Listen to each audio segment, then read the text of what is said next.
এটা তখনই করতে পারবো যদি আপনারা আমাকে ভোট দিয়ে সংসদে পাঠান, তাই না?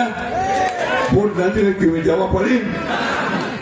আপনারা কি চান যে আমি যাই? যদি চান তাহলে কাজ তুলে দেখান যে প্রধানের শীষে ভোট দিবেন। মার্কাটা কি আমাদের? আরো জোরে, আরো জোরে, মা বোনেরা, একটা দল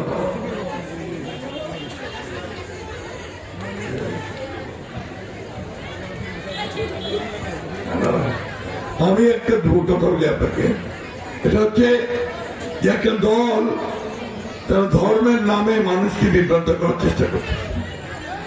তারা বলতে শুরু করছে যে দাঁড়িপাল্লাকে ভোট দিলে নাকি বেহেশতে যাওয়া যাবে।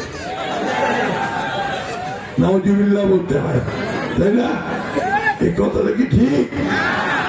একটা মার্কাকে ভোট দিলে বেহেশতে যাওয়া যায়?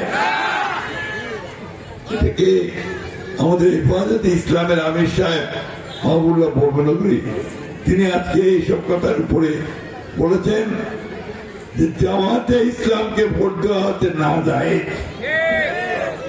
তাদের দলে তাদের সঙ্গে যে ছিল আপনার চরমনের পীর সাহেব, উনি বলেছেন জামাতে ইসলাম হচ্ছে পৃথিবীর মধ্যে সবচেয়ে বড় মিথ্যাবাদী। এই একটা দলকে ভোট দিয়ে আমরা তো আমাদের ঈমান নষ্ট করে ফেলবো, ঠিক কিনা বলেন?